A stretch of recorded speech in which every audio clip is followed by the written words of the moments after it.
Sextou na House. Sextou na House. Sextou na House. Sextou na House. Sextou na House.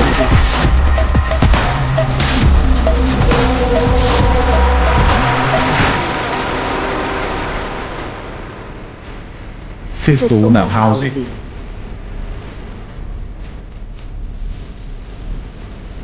Sextou na House.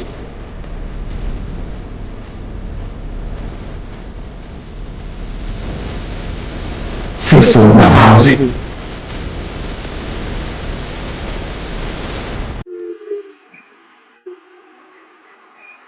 Mandei o convite de novo, só aceitar. Gosto demais dessa música, meu. Aí, professor, agora tô vendo a cozinha da senhora. Estava vendo, estava. Deixa eu mandar, deixa eu orientar alguém aqui para assistir com a gente também. Peraí. Abre aí. Pode compartilhar. Boa noite a todo mundo aí. Hoje a gente vai entrevistar a professora Cris Grace. Instagram. Vamos acenando para todo mundo. Vai, quem puder, ir compartilhando essa live, que eu acredito que vai dar pano para manga. Vai ter bastante coisa para conversar, vai ser bem bacana, né? E a hora que a senhora estiver pronta, a senhora me avisa para mim fazer a abertura oficial do programa aqui, tá bom? Tchau. Pronto, estou prontíssima. Pronto? Mete bronca. Então vamos lá.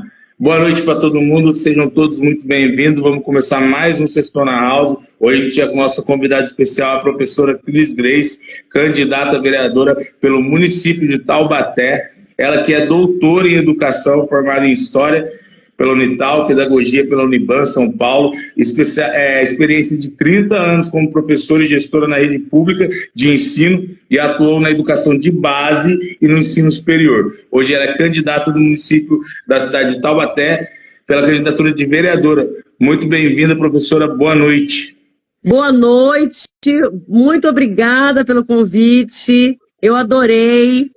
O Brito que me falou sobre vocês me convidarem, eu fiquei muito feliz, porque daí ele me mandou alguns vídeos, eu estava olhando, porque eu sigo Sextou na House, por indicação dele. E aí eu estava olhando e falei, pô, é um negócio bacana, o papo é legal, acho que vale a pena. E para bater papo legal, falar das coisas que a gente compartilha, bora, tô dentro. Legal, professor, a gente que fica agradecida. O Sextou na House é um coletivo que já vai fazer como uns 4 anos já que a gente está nesse coletivo, trabalhando, atuando na cultura, entrevistando pessoas que a gente acha pertinente estar entrevistando. Como a gente está em momento de eleição, a gente do coletivo acha importante também estar entrevistando as pessoas que querem representar os municípios, né? Representar o povo, né? Vamos por assim dizer. Eu vou começar essa entrevista, professora, falando uma pergunta que o Brito me mandou para fazer para a senhora, né? A pergunta é o seguinte: Taubaté é uma cidade de muitos artistas. Eu também sou de Taubaté e trabalho com cultura há uns 20 anos, né? Dentro da cultura do hip hop. Porém, existe pouca assistência nessa classe. Na sua opinião, o que é possível fazer para ter mais apoio, para os artistas locais terem mais apoio? Olha, você sabe que se a gente pensar no executivo, e o nome já diz é aquele que executa, quando a gente vota em um projeto que tem essa pegada de defesa da cultura e de investimento, eu sei que todo mundo fala essa palavra, mas é essa palavra que a gente tem que usar, política pública efetiva, né? O pessoal pensa que política pública, qualquer projeto é política pública, não é. Política pública é projeto de construção, de médio e longo prazo, é coisa que muda estrutura. Às vezes só um projeto não muda estrutura. Claro que a gente sabe que, como a gente não tem, eu ia falar porra nenhuma, mas não vou falar. Como a gente não tem nada, pode falar. Então quando aparece um projeto bacana que, nossa, a gente fica extasiado. Tudo bem, é legal, mas não é política pública. Então, quando a gente fala de executivo, é uma coisa. Quando a gente fala de legislativo, é outra. O que eu acho, e claro que se eu tô pleiteando esse cargo, eu tenho alguns desejos, alguns pensamentos e alguns projetos que eu acho que, assim, precisa ter na Câmara Municipal, porque ter mandato legislativo, pode não parecer, mas é uma forma de poder, é uma forma de criar criar um fato político, de voltar os olhos de parte da sociedade para alguma coisa. Eu acho que isso, na cultura, dentro do legislativo, hoje não acontece em Taubaté. Que a gente tem uma Câmara, na minha visão, um pouco, é o samba de uma nota só. Então, às vezes um legislador fala alguma coisa, vamos falar do Imaculado, vamos falar... Mas não se pensa em alguma coisa estruturante. Eu acho que usar esse espaço do legislativo, que não é o executor, mas é um espaço político importante, para fomentar esse tipo de... Sabe, por exemplo, agora a gente viu que está tendo uma nova gestão no Conselho Municipal de Cultura. E o Conselho Municipal é muito importante. Se ele for bem gerido e bem cuidado, ele tem muitas ações que pode fazer acontecer. Eu acho que o legislador, o vereador, em contato com esse conselho, mas não para jogar confete, para pressionar esse conselho como legislador, para que a coisa aconteça, porque se você tem um mandato, que é um mandato que preza esse tipo de temática, você pode usar esse mandato, porque a gente, cara, eu sou de uma formação política que a mobilização tem força. Eu não vejo muito esse tipo de mobilização no legislativo. Então, por exemplo, você que procura uma vereadora como eu, caso eu esteja lá, não é, querido? Estamos torcendo. Procura uma vereadora como eu. O que a gente pode fazer? Como é que a gente pode usar o mandato? Não eu estou falando confete porque isso acontece muito, né? Não sei se você está nessa vibe há muito tempo, você sabe. Vamos lá, faz um negócio, um evento incrível e no outro dia não existe mais nada. Então eu acho que seria muito fácil para mim dizer para você, eu acho que a gente devia ter projetos para fazer assim, assado. Mas, na verdade, até a legislação já é uma legislação que ampara a cultura. Você só precisa fazer acontecer. Então, você tem muita coisa que já existe, você tem muita lei que já foi votada, já foi aprovada, que está lá, publicada, e que não acontece, que eu acho que no legislativo, se tiver uma pessoa que queira fomentar isso, tiver força e poder de mobilização, que eu acho que eu tenho, eu acho que isso é possível. Porque sabe o que acontece? Eu não sei se você concorda comigo. Do que eu vejo, eu não sou uma agente da cultura, eu sou uma agente da educação, né? Claro que tem tudo a ver, porque é uma pena que as escolas trabalhem pouco com isso. Mas eu acho que os agentes de cultura, será que eu te devolvo uma pergunta. Você acha que vocês têm canais de comunicação no legislativo para fazer esse fomento e fazer essa pressão? O que você acha? Eu acredito que cultura em si ela é um ato de educar também. E falta, na parte dos agentes que promovem cultura, falta diálogo, comunicação e união. Eu, pelo menos assim, quando eu trabalhava com cultura dentro da cidade de Taubaté, hoje já não estou mais no município, mas quando eu estava dentro do município, eu percebia muito isso. Da gente mesmo que promovia ali cultura, e era uma cultura de guerrilha, não era uma cultura que a gente usava do dinheiro público que a gente deveria estar usando, não, a gente fazia com o próprio bolso, porque muitas das vezes tinha o fator burocracia que impedia das coisas serem feitas, e quando as coisas eram feitas, tinha um outro fator que reprimia. Por exemplo, quando você trabalha com cultura hip hop, que é uma cultura preta, já tinha uma coisa do preconceito ali, né? E fazia com que daí os órgãos públicos que poderiam estar ali incentivando aqueles jovens a promover a cultura, na verdade, eles agiam mais para reprimir, para não acontecer. Daí investia igual eu falei com o Coronel Paulo, investia num projeto de jazz dentro do shopping, mas não investia num projeto periférico no São Gonçalo, por exemplo, sabe? Então, assim, era uma coisa mais direcionada para a elite, né? Sempre foi assim em Taubaté. A verdade então, é meu essa. amor, mas por que isso acontece? Isso acontece porque aqueles legisladores que estão lá não olham para essa cultura periférica, essa cultura da quebrada, como cultura. Porque tem uma visão completamente distorcida da cultura. Porque olha a cultura, essa cultura elitizada, como se isso também é cultura. Mas é como se você dividisse, não, isso aqui é cultura de baixo calão. Isso não existe. Né? Então, mas qual é o problema? O problema é que ao votar, as pessoas, quando vão pensar em quem votar, não pensam, peraí, o que essa pessoa pensa com relação à cultura? Em qual partido que ela está? Esse partido, no federal, no estadual, tem agido de forma a fomentar essa cultura, a olhar a cultura ampla, sem preconceitos? Porque, assim, eu fui professora, querido, como é seu nome mesmo? É Guido. Guido. Guido, fui professora Guido. em todas as escolas que você pode imaginar. Escola pública, particular, eu falo sempre isso. Quem me segue já está cansado.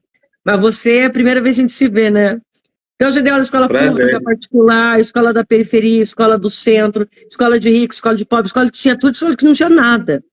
E o que eu percebi como professora, como coordenadora e como diretora de escola é o seguinte: você tem que valorizar a cultura, não é aquela que você valoriza. Naquele meio, principalmente jovens, o que aquele jovem conhece? E apresentar a ele todas as formas de cultura, tudo que envolve cultura, entendeu? E quando eu fui diretora lá em São Paulo, que foi uma experiência sensacional na minha vida. Eu nunca tinha sido diretora na vida, nunca, never, nem vice-diretora. Passei num concurso e assumi uma escola lá em Arthur Alvim, na Quebrada, Zona Leste, vai Corinthians, só para deixar registrado o meu time. E peguei uma escola de 1.300 alunos, eu atendi uma comunidade que quando eu cheguei lá, eu fui conhecer a escola antes só para ver como é que era, né? O meu marido naquela época, meu companheiro naquela época era vivo, ele falou, vamos lá para ver a escola, para ver como é que né? Que lugar é esse? Que eu nunca tinha ido em Arthur Alvim na vida. Aí eu cheguei lá, falei assim, nossa, uma escola boa. E aí tinha uma placa assim, Nhocuné, mas eu não li Nhocuné, eu li Nhocune. Eu falei, que será que é Nhocune? O que é isso? Foi quando eu fui descobrir que a minha escola atendia a comunidade do Nhocuné.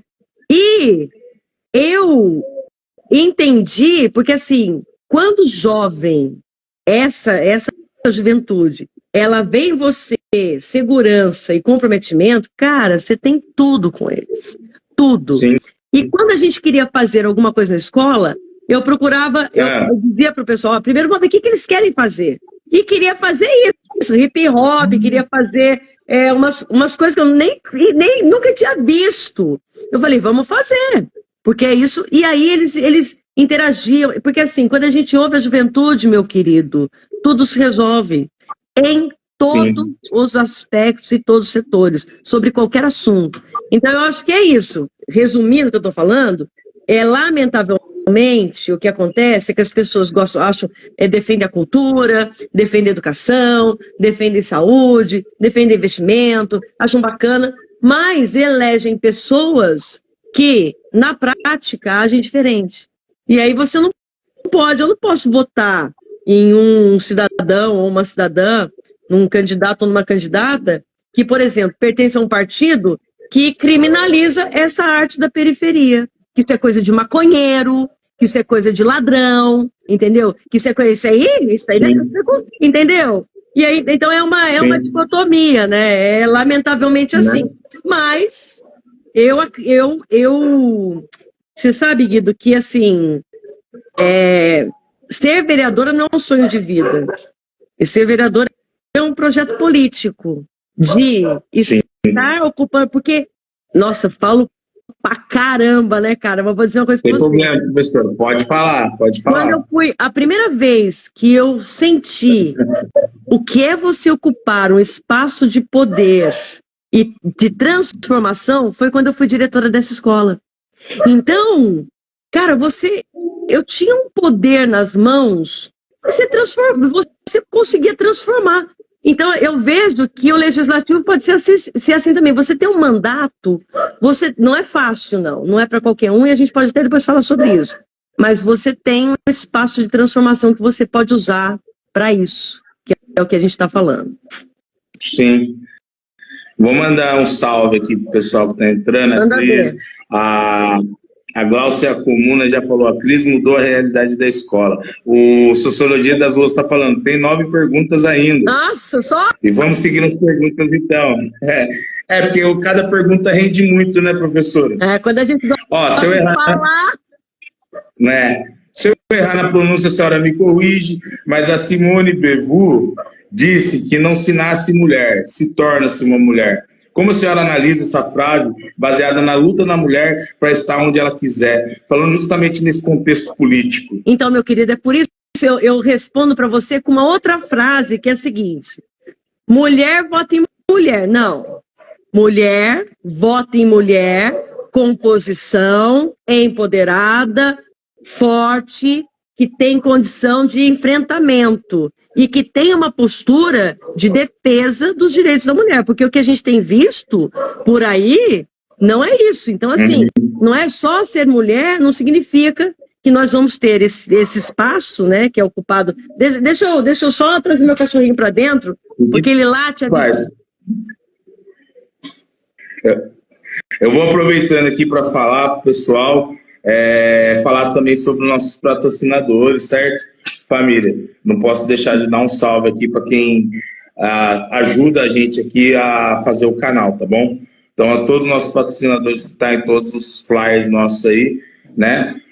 Muito obrigado aí por sempre ajudar a gente, né? A UAF Combativo, Dream, Dunnett, Sociologia das Ruas, CRB, a Cor e Unha em Taubaté, ali na Avenida Independência. Muito obrigado aí pela ajuda que vocês dão para o canal. E lembrando, quem quiser fazer vaquinha solidária, é só entrar em contato com a gente aí, mandar a vaquinha solidária, porque ajuda a gente aí a impulsionar o canal, trazer mais pessoas para falar, tá bom? Fica aí a dica aí, beleza? Bom, pode continuar, professor. Então eu estava dizendo isso, porque assim, a gente vive um movimento, é difícil, mas a gente precisa pensar o seguinte: esse movimento de luta das mulheres, há 20 anos atrás, já foi pior. A gente ainda tem muito que conquistar, mas todas as mulheres que ocupam um cargo de decisão e ocupam um cargo de poder, e o legislativo é um cargo de poder, têm a obrigação de fazer isso. Porque, por exemplo, a gente tem uma Procuradoria da Mulher na Câmara Municipal de Taubaté, cuja presidente é inoperante. Então, tem uma Procuradoria da Mulher, são 3 mulheres que são as vereadoras, e certamente você, por exemplo, Guido, nunca deve ter ouvido falar. Então, há pouco tempo, houve uma denúncia de um vereador que, pela denúncia, engravidou uma assessora. E essa assessora denunciou, fez uma acusação de que ele queria pagar o aborto para que ela fizesse o aborto. Claro que é só uma denúncia, a gente não pode condenar ninguém sem um julgamento e sem prova, né? Não foi o que aconteceu com o presidente Lula, mas sigamos. Então, não houve nenhuma manifestação da Procuradoria da Mulher na Câmara Municipal de Taubaté, onde aconteceu o fato. Você entende? Então, eu não estou dizendo que a Procuradoria deveria... não. Mas uma nota dizendo que era preciso averiguar o caso, porque por conta desse momento que nós vivemos, de defesa dos direitos da mulher, blá, blá, blá, blá, blá. Pelo menos isso, porque aí você marca uma posição. Sim. Então, nem marcar uma posição nós estamos tendo com relação às questões ligadas aos direitos das mulheres na Câmara Municipal de Taubaté. Isso precisa mudar, meu querido. Sim. A senhora acredita que a senhora chegando na Câmara lá, a senhora vai tumultuar? Eu vou pôr fogo no parquinho, garoto! Isso aí. Isso mesmo. Deixa eu perguntar um negócio pra senhora. Sabe por quê? Boa Porque eu noite pra sei. todo mundo. Pode falar. Certamente, se eu estiver lá, eu espero estar, eu serei oposição. Não é fácil, não é fácil. Uhum. Porque assim, não sei se vale a pena eu falar, mas já estou falando aqui, eu sou convidada, posso tudo, né? É assim, Pode. esse é um espaço de poder, Guido, muito sedutor. Entendeu? Você, por exemplo, você deixa de ser o Guido para ser Vossa Excelência. Você tem uma estrutura à sua disposição que você certamente, na sua vida, só trabalhando, você não vai ter.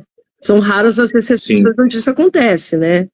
Então, é um deslumbramento. Eu sei porque eu conheço essa realidade.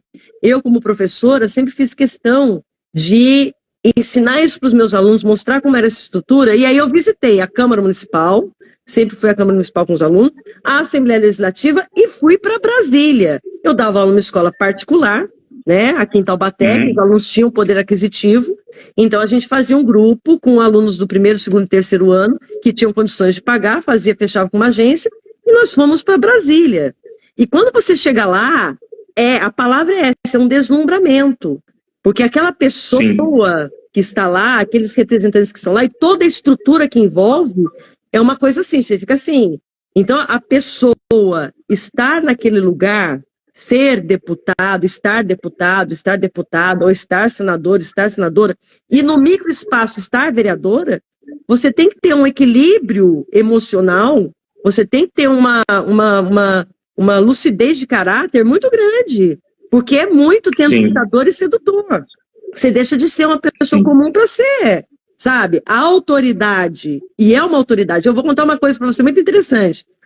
O meu falecido companheiro, que ele foi vereador aqui em Taubaté de 89 a 92, ele foi professor da Unital. O meu número, depois que a gente se conheceu, enfim, mas o meu número é o número que ele ganhou a eleição em 1989, 13696. Por isso eu adotei esse número. E uma vez a gente estava em Brasília, eu fui na posse da Dilma com ele, foi a primeira vez que fui a Brasília conhecer. E aí estava a posse da Dilma, então estava tudo muito fechado, claro que a gente, com essa simpatia, né? A gente foi entrando, conversando, era o pessoal do PT e tal. Aí entramos, aí quando chegou no plenário da Câmara, eu queria tirar foto lá dentro. E a moça falou para ele, isso era 2010, certo? E a moça responsável falou para ele assim, muito simpático, falou, olha, mas aqui não pode entrar, porque aqui vai ter a posse, então já passou a Polícia Federal, já fez um rastreamento, uma varredura. Falei, que pena, não sei o quê, até que em algum momento, que eu não me lembro qual, ele falou para ela que ele foi vereador. Quando ele foi um vereador de uma cidade de Taubaté, a gente estava em Brasília, em 1989, nós estávamos em 2010. Quando ele falou, eu fui vereador, sabe o que ela fez? O senhor foi vereador? Nossa, não, por favor. Ligou, olha, por favor, tem um casal aqui que quer entrar. Não, por gentileza. Cara, como assim? Mudou tudo. Como assim? Ele era um vereadorzinho numa cidade de Taubaté, mas ele tinha sido Vossa Excelência, querido. Então, eu acho que isso é uma coisa que a gente precisa pensar. As pessoas, o cara vai escolher um candidato. Quem é esse candidato? Ele conhece essa realidade? Ele sabe o que está esperando por ele? Eu preciso saber o que está esperando por mim. Ser oposição. Tem estrutura psicológica? Entender. Tem estrutura psicológica?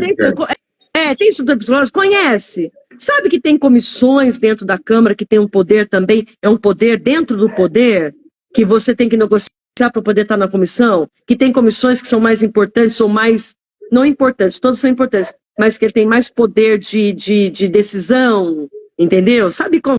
Será que conhece Paranauê? Porque aí, meu querido, aí chega lá, não tem essa estrutura, não conhece, ou é engolido pelos lobos, ou se deslumbra com uma facilidade que nunca mais vai querer deixar de ser Vossa Excelência, vende a alma pro capeta para isso. Né? Professor, aproveitando esse gancho da senhora, a gente vê que em campanha eleitorais, principalmente no âmbito dos vereadores, assim, tem muito vereador que promete coisa que, na verdade, são coisas que tá mais ligado ao prefeito, são coisas mais próprias do prefeito. Qual que é o papel do vereador? Então, o O papel do vereador, todo mundo sabe o básico: criar leis e fiscalizar o executivo, né? Então, tudo aquilo ligado ao dinheiro público é missão do vereador e é a função dele verificar contratos, concessões, compras, ele precisa fazer isso. E verificar quais são as leis que são as demandas daquele momento. Mas não é só isso, porque o que acontece? Eu até fiz um post sobre isso. Muitos legisladores, por exemplo, se prendem muito em fazer muitas leis, porque aí ele dá uma imagem de ser produtivo. Ah, quantas leis ele votou? Mas muitas delas, de certa maneira, não servem para nada. Ou não que não servem para nada, não estou querendo menosprezar, mas assim, efetivamente não mudam essa estrutura que a gente acha que deve mudar. Efetivamente, aconteceu, tá? E aí, vou dar um exemplo simples. A questão das carroças em Taubaté. Eu segui muito isso, porque eu não sou protetora, mas sou uma defensora da causa animal, também já fiz um post sobre isso. Claro que isso é importante, é o bem-estar animal. E isso precisa ser visto. Mas assim, só isso não resolve. Porque tem um cidadão, tem aquele que judia do animal, tem muito, é um negócio, assim, horrível. Mas também tem o cara que é trabalhador, que o bisavô dele já era carroceiro. E ele só sabe fazer isso na vida. Então, como é que vai ser essa... Então, tudo o que estava na legislação, que era para ser seguido, para também construir uma vida diferenciada para esse cidadão, isso não foi feito. Houve até, eu não sei se eu vi uma live ou eu vi uma audiência pública na Câmara. Então, assim, mas você está falando que você é contra a lei? Jamais. Mas eu acho que é preciso garantir que todas as etapas sejam cumpridas para pensar no todo, né? Porque isso está acontecendo aqui, mas na roça pode, só não pode andar no asfalto. Então, e aquele animal que está sendo maltratado? Então, e outra, que condições você dá para aquelas pessoas que fazem esse trabalho para garantirem que elas tenham condições de cuidar bem desse animal? Você pune, mas você tem que dar uma sustentação. Então, estou dando um exemplo assim, né? Eu poderia dar vários exemplos, porque muitas vezes a lei é feita na regulamentar, então fica demorando, a coisa não acontece. Não é fácil. Eu não estou dizendo, olha, cara, na hora que eu chegar na Câmara, eu meto... Não é assim. Mas o que eu estou dizendo para você é que a gente tem que ter clareza do que é isso. Então, quando a pessoa tem clareza... Mas mais do que isso, eu vou voltar ao que eu falei no começo, é você usar o mandato como um meio de criar movimento político, né? O que é criar movimento político? Então por exemplo, você é da cultura e há uma demanda na cultura para realizar alguma coisa. Coloca um mandato à disposição. O que vocês precisam? Porque essa coisa da burocrática, por exemplo.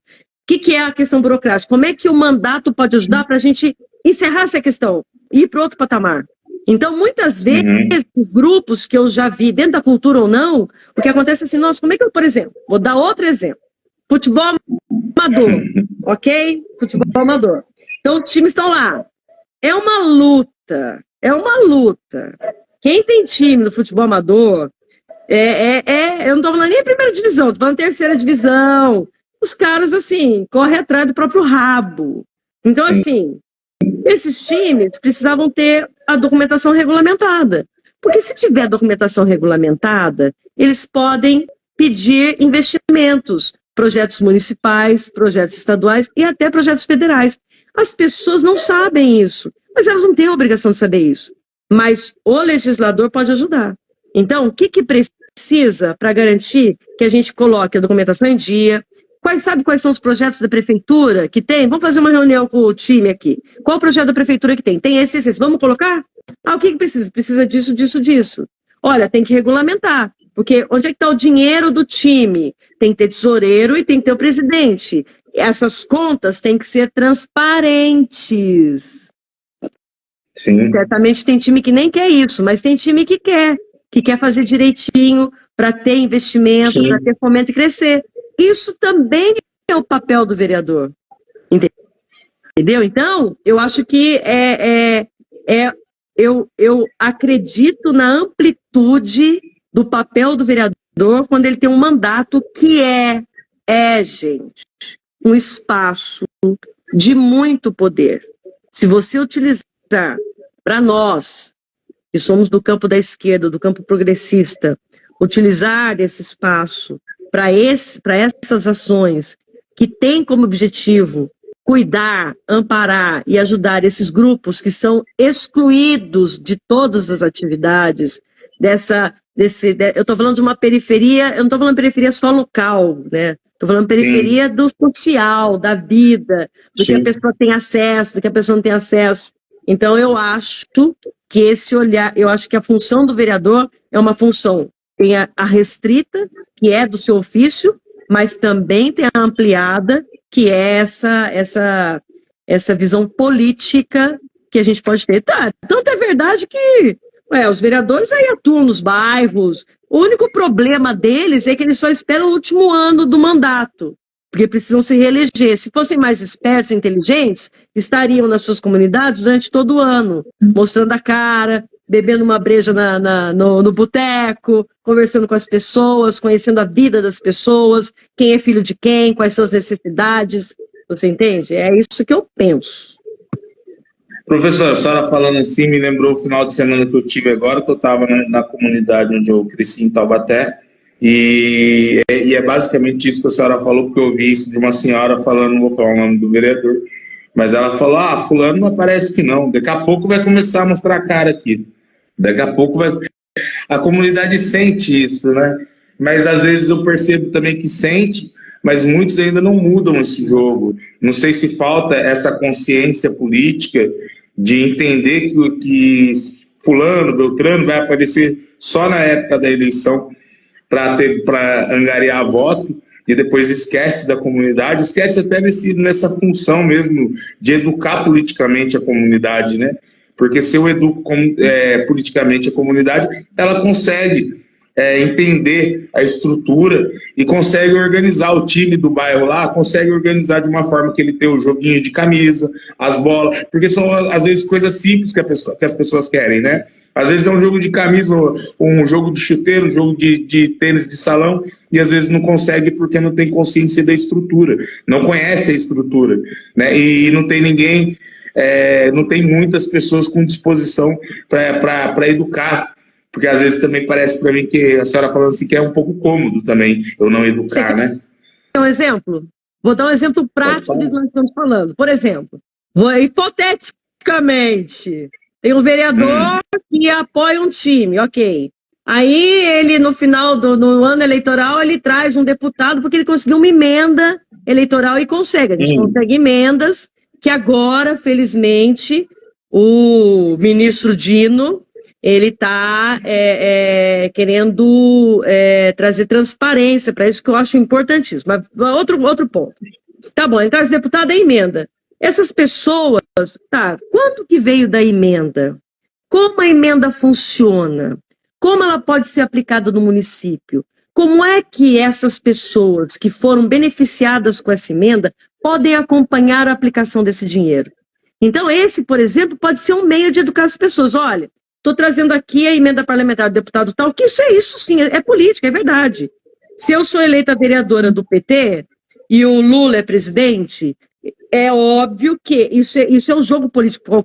Qualquer grupo político é assim, pelo amor de Deus, não sejamos né, ingênuos. E aí, bom, aqui vai querer trazer estrutura para garantir que tem aqui em Taubaté uma representante desse partido que possa, daqui a 2 anos, fazer campanha para o presidente da República, evidente. Bom, então, vamos dizer que eu sou a vereadora, trago a emenda, tá? A emenda vai ser aplicada onde? Assim, tem que ter a anuência do executivo, senão não acontece. Mostrar para essas pessoas quanto foi, que vai ser gasto, onde é que é o portal transparência. Pô, é horrível o portal transparência, precisa melhorar. A gente pode tentar, o legislativo tem poder para fazer isso, deixar com que o portal transparência seja mais palatável, é chato pra caramba. Então, isso já é um meio assim, se o vereador faz isso, e tem gente que faz isso não é um sonho absurdo.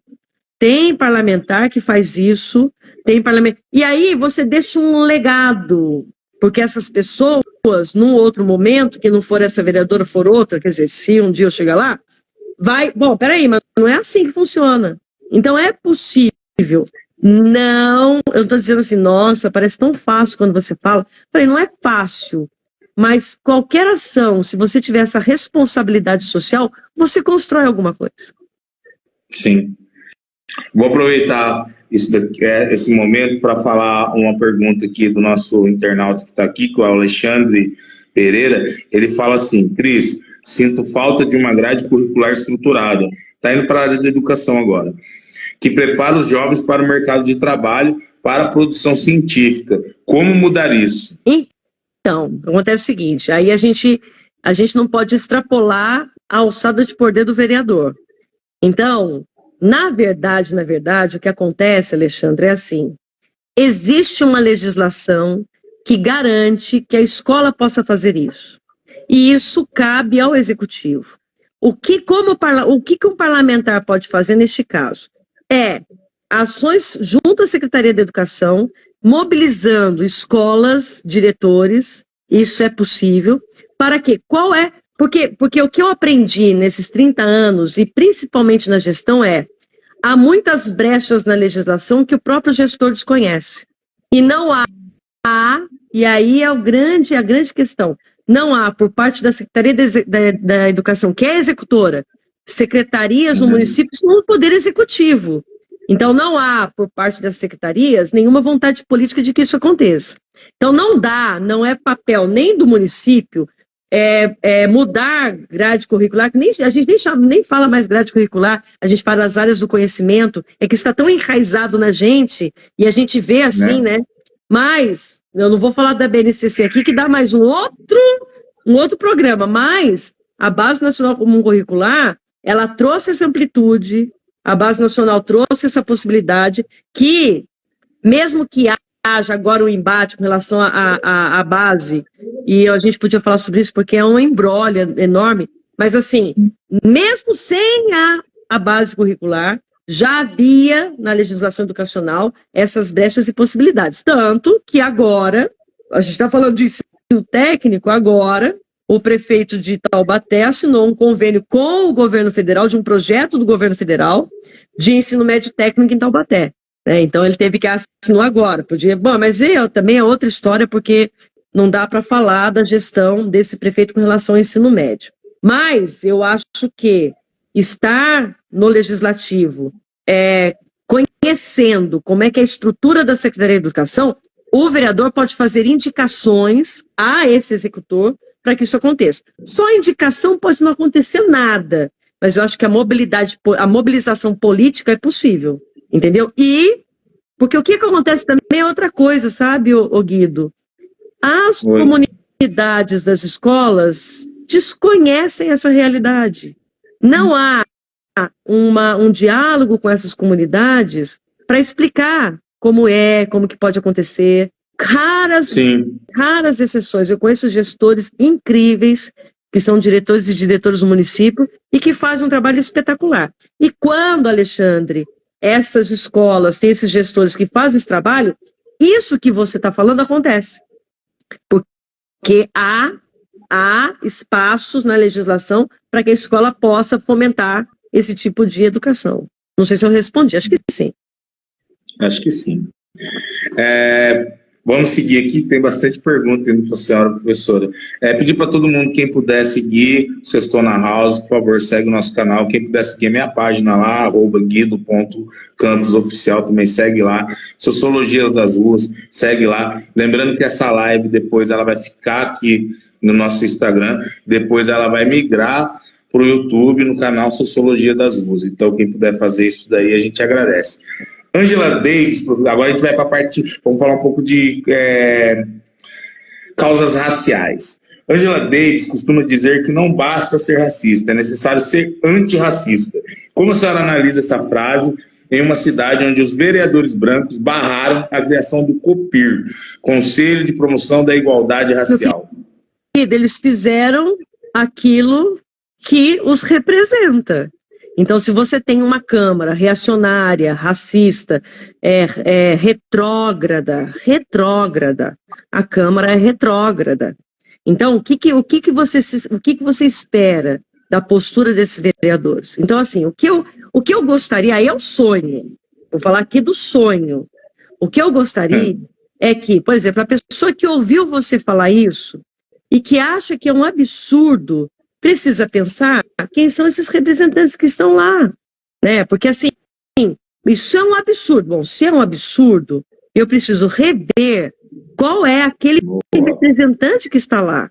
Porque você, e aí a gente que é tão complicado, né? É muito complicado.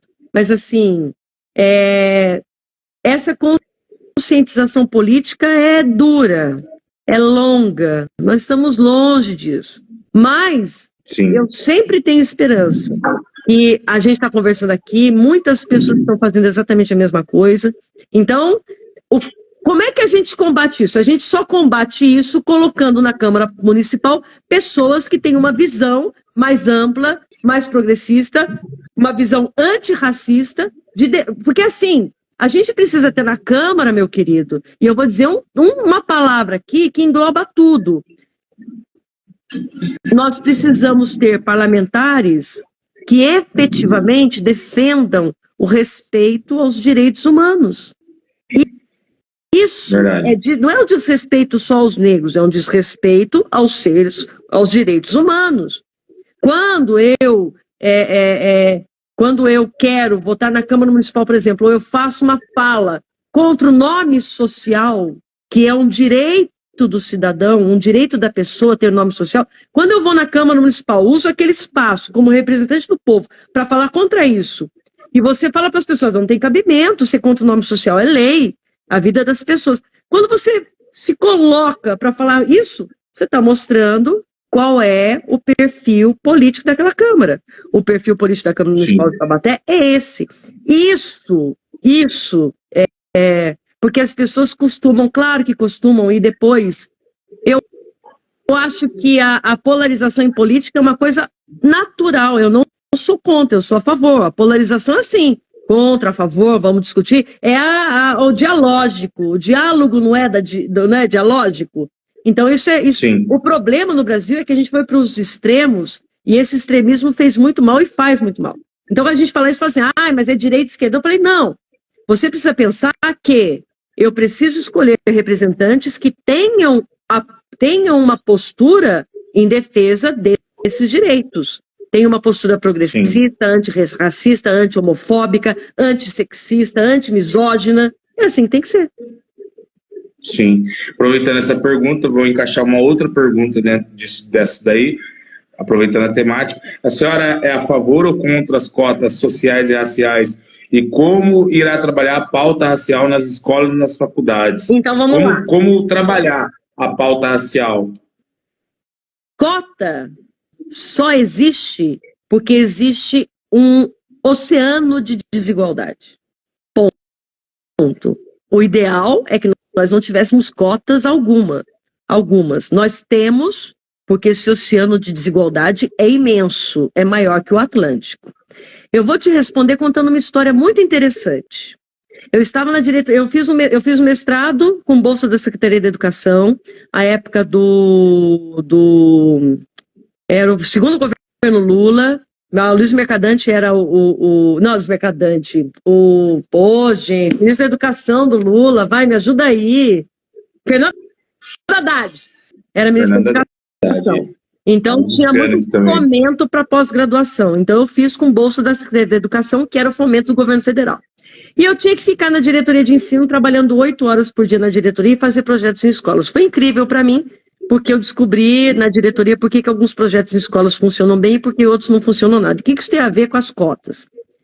Eu estava discutindo com uma supervisora de ensino e ela estava falando contra as cotas na escola, as cotas de estudantes de escola pública, cotas de estudantes da escola pública para entrar na universidade. A gente estava no início desse projeto, certo? E ela falando contra, e eu dava aula para a filha dela. Eu dava aula para a filha dela numa das escolas mais caras de Taubaté. E ela falando contra as cotas, e ela disse o seguinte, olha, Nós temos que ser contra as cotas, porque o que a gente precisa é melhorar a qualidade do ensino público, porque não é a cota que vai resolver. Foi aí que eu disse para ela a resposta que eu vou dar para você. Ah, entendi. Ou ela não fala comigo até hoje. Ah, entendi. A sua filha não pode esperar a escola pública ficar boa, mas o filho do Zezinho pode esperar a escola pública ficar boa para não precisar de cotas. Está respondido, Né? entendeu? Então, todas as cotas, porque assim, eu acho que as cotas mostram o tamanho da nossa desigualdade, é uma vergonha. Mas ser contra as cotas, você está impedindo, porque assim, a meritocracia é linda, se as pessoas têm as mesmas possibilidades. Ah, mas você viu aquele aluno que é da escola pública, lá de Itaquera, que ele conseguiu entrar na universidade, foi a maior nota do Enem? O Estado não pode trabalhar com exceções. O Estado tem que trabalhar com regras. A regra não é essa. Então, você não pode usar exceções para fazer política pública para ensino, você não pode usar exceções para fazer política pública com as questões raciais, você não pode usar exceções para fazer política pública para mulher, você tem que usar a regra. E a regra é a exclusão. E a regra não é do mérito. Que bom seria! Então, quando a gente coloca cotas, quando a gente, por exemplo, coloca um aluno negro da periferia, aluno de escola pública, esforçado, mas cujo esforço não seria suficiente para colocá-lo na universidade, quando você dá a cota para ele, você está dizendo para ele, agora sim, vai lá na meritocracia. Eu estou colocando você na universidade, eu vou te dar condições de estudar, e não é só isso, porque só entrar já não é vislumbrar o sucesso. É uma luta. Mas quando eu faço isso, aí sim, aí, meu querido, vamos falar de meritocracia, que eu acho super legal. É a luta da pessoa. Mas quando a gente tem as mesmas condições. Sim, legal, professor. Responde Aproveitando essa parte. Fala a verdade. Arrebentou. Aproveitando esse momento, falando de ensino, deixa eu perguntar um negócio para a senhora. A senhora é contra ou a favor a escola cívico-militar? E por que ser contra e por que é a favor, caso seja? Meu querido, é assim, não há poção mágica para resolver o problema da escola. Eu sou contra as escolas cívico-militares pelo formato que se estabelece. Aqui na região do Vale do Paraíba, as escolas indicaram se queriam ou não ser escolas cívico-militares. Eu conheço e entro em contato com muitas pessoas do sindicato dos professores, assim, como é que isso deveria se dar na escola? A escola tem um conselho de escola que é soberano. Cara, eu usei tanto conselho de escola para fazer coisa boa na minha escola, você nem imagina. Mas um conselho de escola é uma reunião que tem professores, tem gestores, tem pais e tem alunos.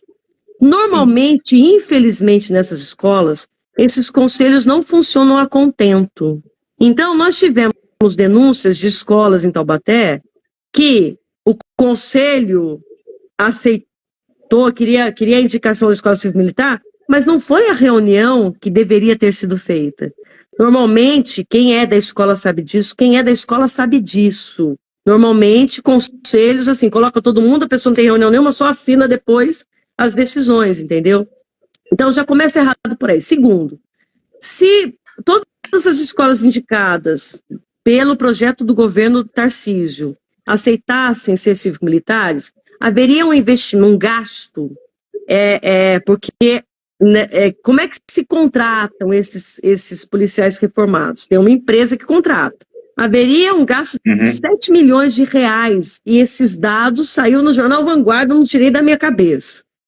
Você coloca na escola, Guido, policial reformado, que não tem nenhuma formação pedagógica, porque disciplina militar não é disciplina escolar. Não é. Eu entendo até. E aí vamos ampliar a mente? Eu sei porque as comunidades, as famílias, às vezes, nossa, porque o que a pessoa pensa? Agora a escola vai ter disciplina. Então todo mundo tem disciplina na escola. E a minha geração, principalmente, tem um saudosismo das escolas na década de 70, na década de 80, que o pessoal levantava para o professor entrar e fazia fila. Eu sei desse saudosismo. Mas essa juventude não é mais a juventude daquele tempo. A internet, o mundo virtual, as redes sociais mudou a concepção das pessoas. Entendeu? Eu conheço uma menininha, Guido, linda, de 6 anos. Ela tem 6 anos. Eu vou falar o nome dela aqui, que eu tenho certeza que o pai e a mãe não vão achar ruim. Chama-se Valentina. É uma menina inteligente, mas ela tem uma sagacidade e ela é um ser digital. E eu sei que muito do comportamento dela é claro, e apesar dos pais, e os pais são pais presentes, que controlam, mas ela tem acesso a informações, mesmo do raciocínio dos jogos, muda a concepção que tem na pessoa. Sim. Querido, eu fui diretora de uma escola. Assim, essa experiência em São Paulo foi incrível. O pessoal tinha medo, porque às vezes eu trabalhava 10 horas por dia, eu saía às 11h30 da escola. Nossa, mas você vai sair desse... Eu não tinha nenhum problema, eu não ficava vacilando, né, querido? Mas assim, eu nunca tive problemas estou falando de indisciplina grave. Porque quando você é gestor escolar, você tem formação pedagógica, você entende o que é escola, você entende o que é juventude, você entende os problemas dos professores, você entende o que é aquela estrutura, você desenvolve uma autoridade sem autoritarismo, sem tapa na cara, Sim. sem calar a boca que eu estou falando. Eu nunca falei, quando eu falava pro meu aluno assim, agora quem está falando sou eu, e eu sou a diretora. Ele chamava a mãe de você e me chamava de senhora. Sim. Entendeu? Então, assim, Sim. se escola cívico-militar, eu entendo por que as pessoas têm esse desejo, mas para a estrutura que as escolas têm hoje, nós temos mecanismos de transformar essa escola em escola top. Nenhuma das 10 escolas, nota 10 no IDEB no Brasil, são cívico-militares. Isso é um dado. Mas deve ter escola que cívico-militar que é boa? Tem. Mas não é porque o militar está lá dentro. É porque certamente alguma estrutura. Então, gente, para com isso. Gente, escuta. Escuta aqui a voz da experiência. Escola boa é uma escola que tem investimento em professor, em gestor, que dá liberdade para o aluno, sim, da criação, da criatividade e da sedução. Quando a escola é sedutora para o aluno, ele abraça a escola, não precisa ter nenhum militar reformado lá. Quer colocar... Nós não podemos, na rede pública, estou falando do Estado, por exemplo, obrigar o aluno a vir de uniforme, ok? Por quê? Porque tem aluno que não tem como pagar. Então, ou o Estado oferece, ou o Estado não oferecia. O que a gente fazia na escola? A gente fazia uma campanha de arrecadação na escola para comprar uniforme. Pais que tinham condições compravam, não eram obrigados, você não pode obrigar. E a escola começou a ter... E aí, o que a gente fez? Eu fiz isso no Jax também. A Cristiane, outra Cristiane era diretora, gente boa pra caramba. A gente fez uma gincana para o brasão da escola, os alunos participaram. Quando ele participa da criação do brasão da escola, ele quer colocar na camisa, ele carrega aquela camisa, meu querido, ninguém mexe com ele, entendeu? Só que assim, então o que acontece? Por que a escola cívico-militar as pessoas acham, a comunidade, né? Quem conhece a escola é contra. Por que a comunidade, quem conhece a escola bem tem responsabilidade? Por que a comunidade se seduz por isso? Porque é aquela imagem da escola, sabe, disciplinada e bacana. Ok, mas isso não vai acontecer porque o projeto não tem a intenção de trazer isso. Se o projeto tivesse a intenção de trazer isso, não precisava colocar militar. Pegava esses 7 milhões de reais e fomentava, por exemplo, vamos criar mecanismos de garantir que os conselhos das escolas funcionem? Que as pessoas... Cara, sabe quantas pessoas eu tinha na minha reunião de escola? 200! 200! Legal. Por quê? Porque quando o pai ia lá, eu falava pro professor, que assim, o professor vai na reunião, você é de aluno bom, não precisa não. Aí veio o aluno ruim, nossa, meti o cacete no aluno. Não!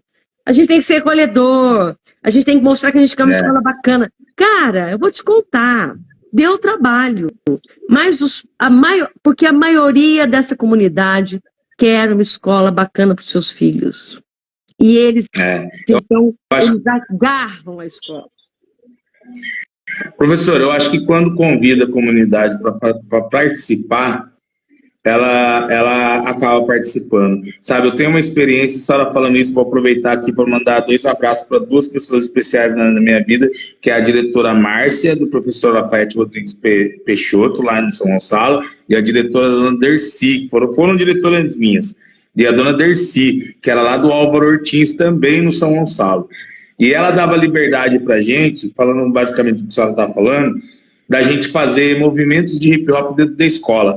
E a gente conseguia pegar toda a comunidade, a gente conseguia comprar tinta com as entradas ali de doação, a gente arrecadava alimento, a gente dava cesta básica para as famílias que estavam mais carentes no bairro, e a própria comunidade pintava a escola, ou seja, a própria comunidade também preservava pelo local, né? Então, eu acredito que quando a gente convida a comunidade para participar daquilo, é o que a senhora falou do brasão.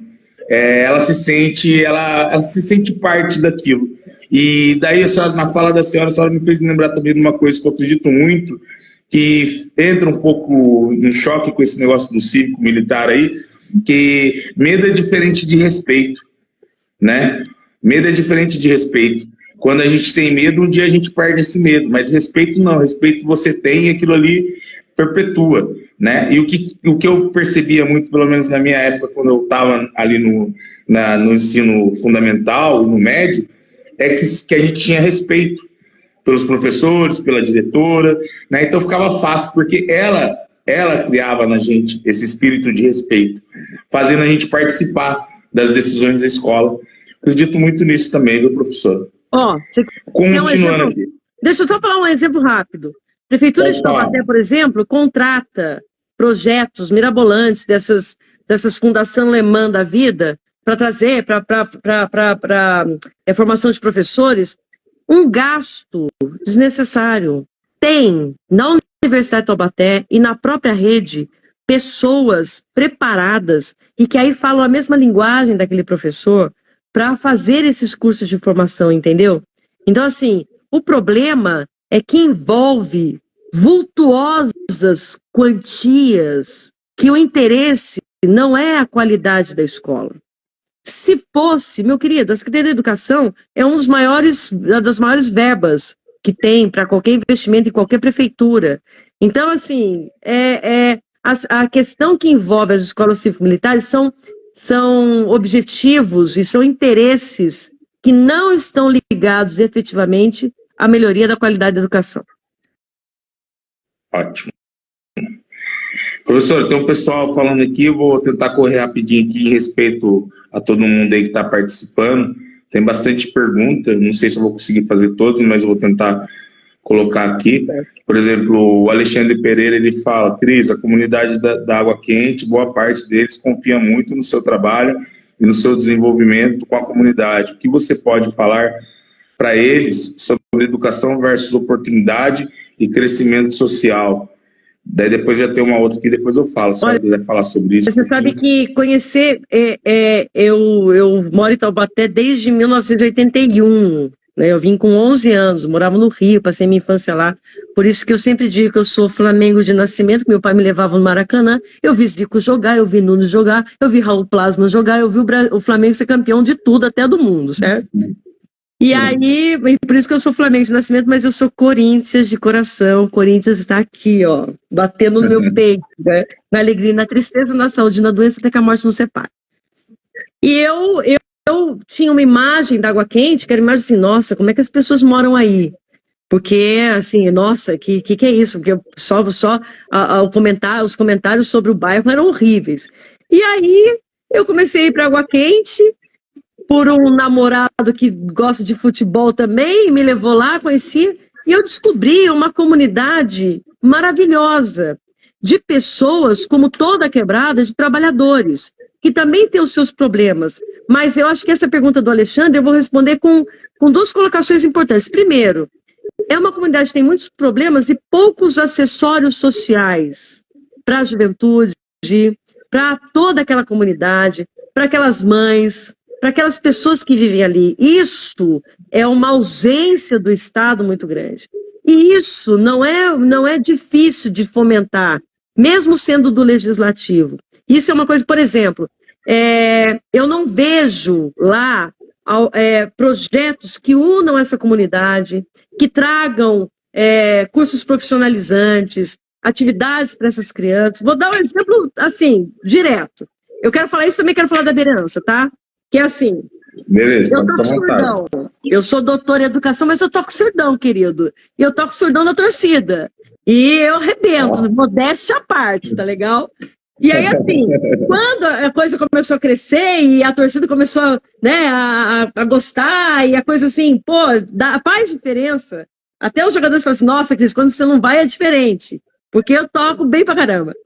E aí começou a crescer, aí tem o Diogo, que eu quero tocar caixa também, bom pra caramba, aí sempre aparece alguém que gosta de tocar, a gente faz uma parceria show de bola, uma parceria ali, né, da torcida, e aí você vê as crianças querem tocar, você deixa o instrumento no chão, todo dia tem uma criança, não tem um projeto, imagine você colocar aquelas crianças para toda semana, com instrumentos, você formar uma geração de percussionistas para a torcida do time. Isso aí, meu querido, eu digo o seguinte, você não precisa ser vereador para fazer isso. Só que se você não for vereador, vai demorar uma década. Se você for, vai demorar uma semana. Entendeu? Então eu penso projetos para aquela comunidade que tem a ver com essas coisas práticas, que, de certa forma, independem do poder executivo. Mas quer dizer outra coisa.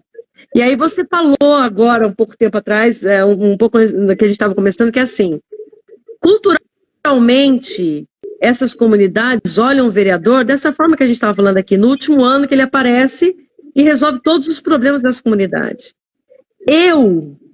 Se ganho essa eleição, porque eu sei que se eu ganhar essa eleição, vai ter muito a ver com os possíveis votos que eu posso conseguir nessa comunidade, pelo contato que eu tenho com as pessoas, de conhecer as pessoas pelo nome, de saber quem é o pai, quem está preso, quem teve problema, tudo. E não emitir julgamento, porque a vida é a vida. Isso amplia o nosso olhar, meu querido. Eu não sou da periferia, eu não nasci na quebrada, mas quando você tem um olhar sensível para as pessoas, você passa a conviver com elas, te amplia a visão do planeta.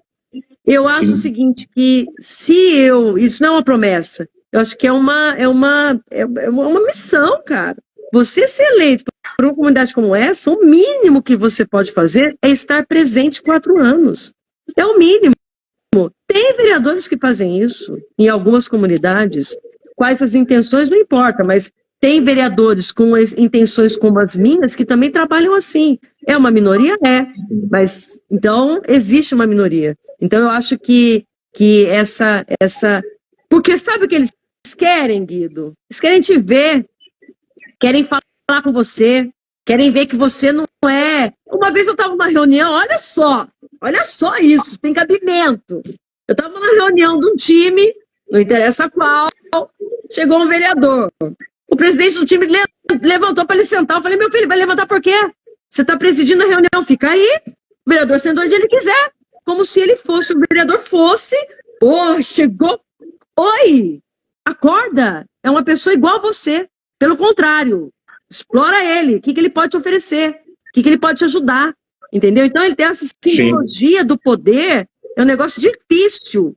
Mas se estiver lá, e eu sei que se eu estiver, é por conta dessa comunidade, a força dessa comunidade também, eles vão descobrir o que é ter um vereador pelo bairro. Legal. Ó, vou ter que fazer a última pergunta para a senhora. Ah, mas tá tão bom, tá? Já passou 1 hora, cara, eu nem vi. A senhora até extrapolou um pouquinho, mas não tem problema não. Depois fica o convite também, né, para uma próxima oportunidade, se a senhora quiser trazer mais fala da senhora para a gente, que a gente agradece, tá? Essa última pergunta aqui, vou fazer especialmente em homenagem ao Brito, porque ele já falou para mim, faz aquela pergunta aí que eu vi. Então é essa aqui, ó. Boa política é baseada no bem comum, na capacidade de criar políticas públicas. O que a senhora diria aos eleitores que vão votar em candidatos que se baseiam apenas no assistencialismo?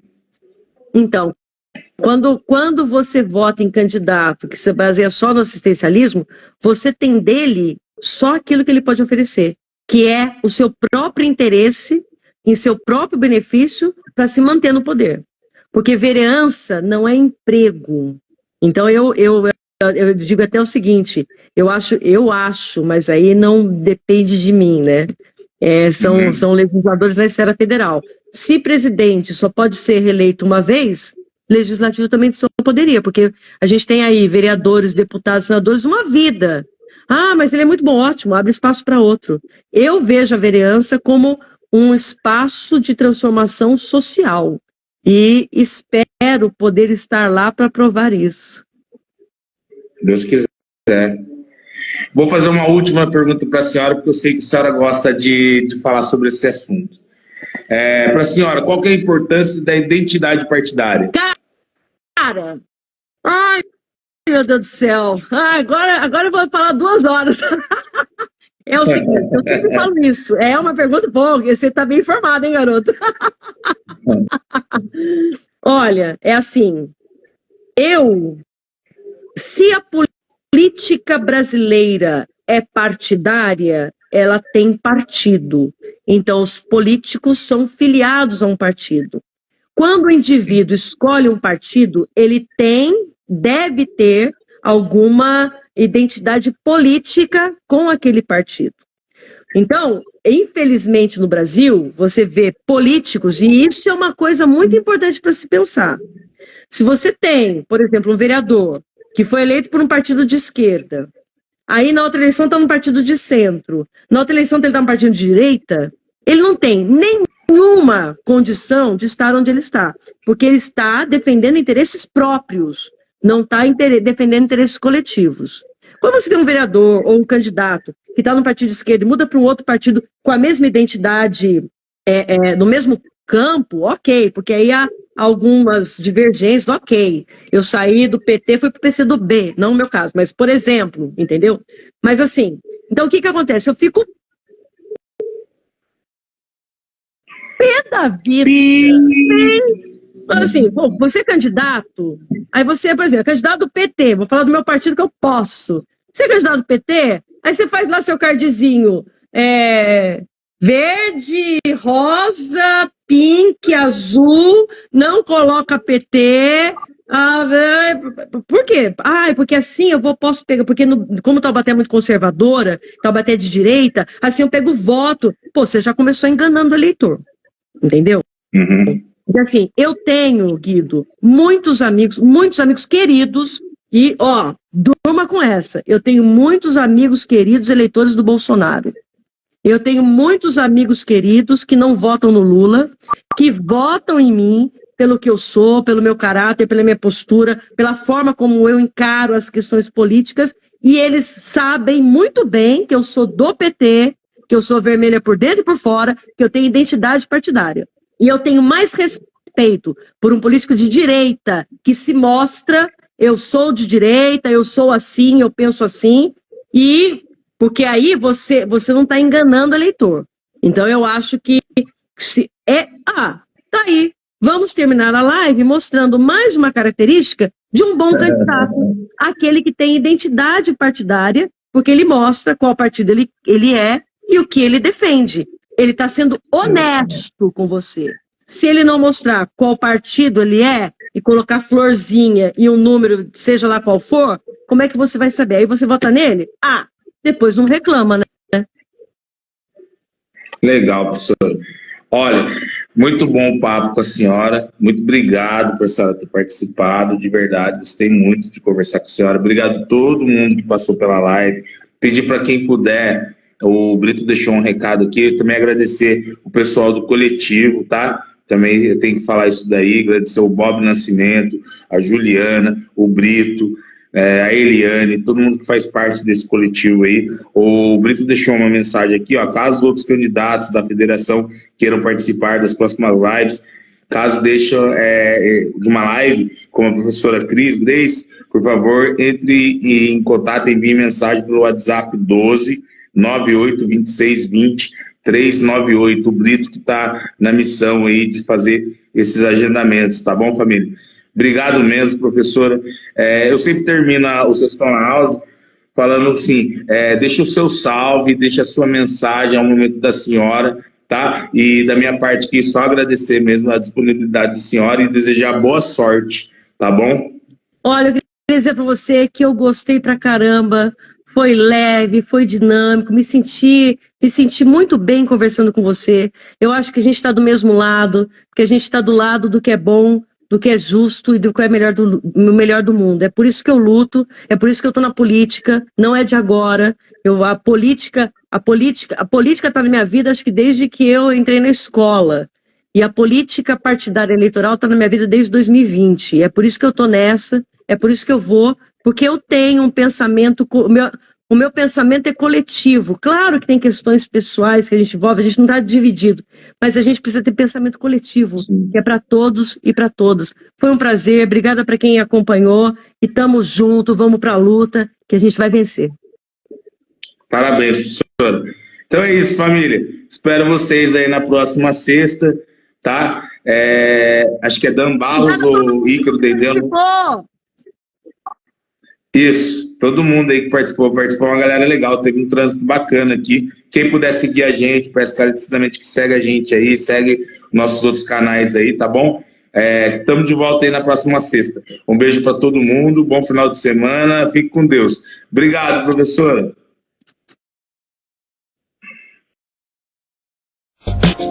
A função de cometa rasante, brilho constante, meus livros mais distantes, de roupa elegante. Eu vou pra rua, a vida é um instante. Pra rua, a vida é um instante. Cometa rasante, brilho constante, meus livros mais distantes, de roupa elegante. Eu vou pra rua, a vida é um instante. Pra rua, a vida é um instante.